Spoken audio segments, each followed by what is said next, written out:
नमस्कार, मेरा नाम है शिवम कुमार लोटस पे और आज मैं आपको सुनाने जा रहा हूँ पंचतंत्र की कहानी झूठी कहानी।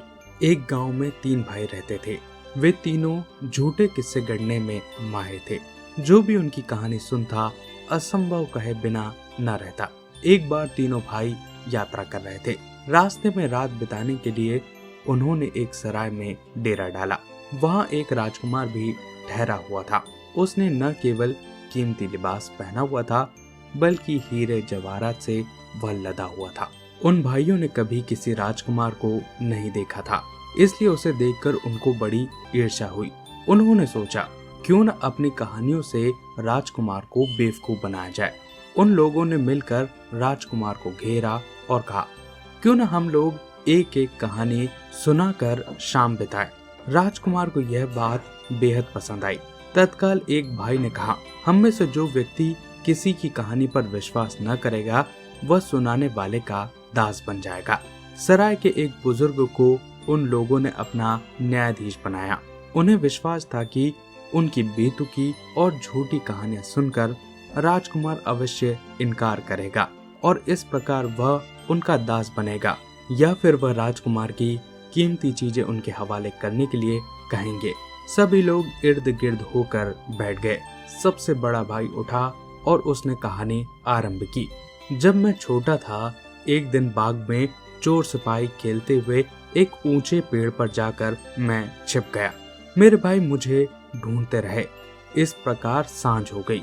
वे लोग थक कर चले गए। तब मैंने नीचे उतरने की सोची, पर अंधेरा फैल चुका था और पेड़ काफी ऊंचा था। मुझे खतरे का आभास हुआ, पर मुझे पता था कि रस्सी के सहारे नीचे उतरा जा सकता है।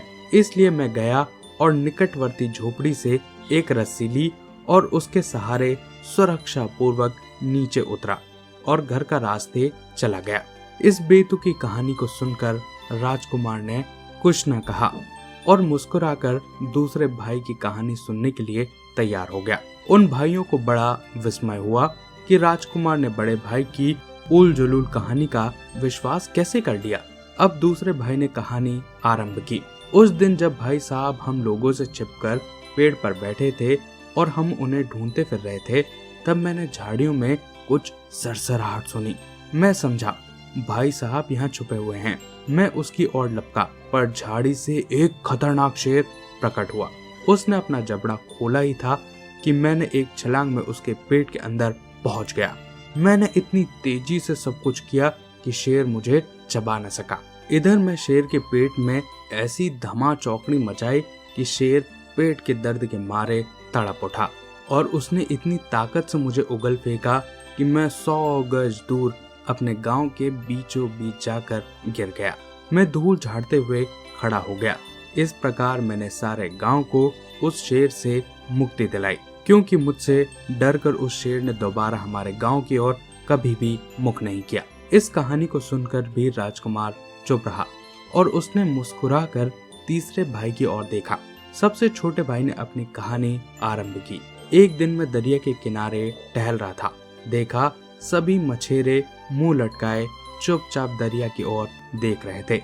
मैंने उनकी उदासी का कारण पूछा तो पता चला उन्हें सप्ताह भर से कोई शिकार नहीं मिला है और उनका खानदान भूखा है।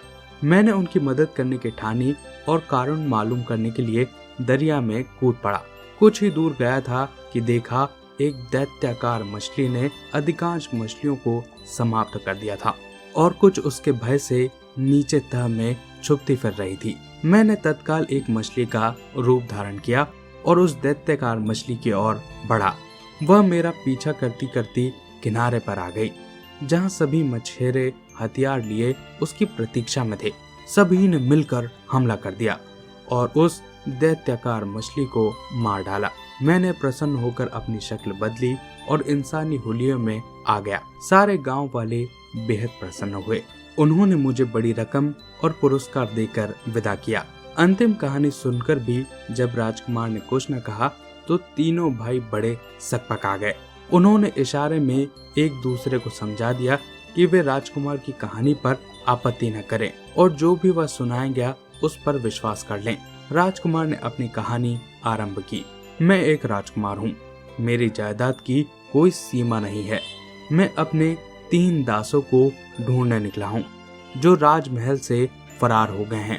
मुझे वह दास बहुत प्रिय थे, इसलिए मैं स्वयं उनकी खोज में भटक रहा हूँ। मैं इस प्रकार से निराश हो चुका था कि आज अचानक तीनों से मुठभेड़ हो गई। अब मेरी खोज समाप्त हुई क्योंकि मुझे मेरे खोए हुए दास मिल गए हैं। और जानते हो वे दास कौन हैं? तुम तीनों। राजकुमार की बात सुनकर तीनों भाई जड़वत रह गए। वे बुरी तरह से फंस चुके थे। अगर इनकार करते तो वे बाजी हारकर दास माने जाएंगे। वे लोग राजकुमार की चालाकी से बहुत घबरा गए। तब उनके न्यायाधीश ने निर्णय सुनाया कि तीनों भाई बाजी हार गए हैं और वह लोग राजकुमार के दास बन जाएंगे। उनकी हालत देखकर राजकुमार को हंसी आ गई और उसने उन धूर्त भाइयों को इस शर्त पर क्षमा कर दिया कि भविष्य में वह गांव के सीधे साधे लोगों को अपनी झूठी कहानियों से जाल में नहीं फंसाएंगे। तीनों ने वचन दिया और कसम खाकर अपने प्राण बचाए। उस दिन के बाद से किसी ने उन भाइयों को झूठी कहानी सुनाते हुए नहीं सुना। दोस्तों, इस कहानी से हमें शिक्षा मिलती है कि हमें कभी भी झूठी कहानियां नहीं सुनानी चाहिए। आशा करता हूँ आपको ये कहानी अच्छी लगी होगी। अगर ये कहानी अच्छी लगी हो तो प्लीज इसे लाइक कीजिए और अपने दोस्तों के साथ शेयर कीजिए। अपने आसपास सफाई बनाए रखें, एक पेड़ जरूर लगाएं। बहुत बहुत धन्यवाद।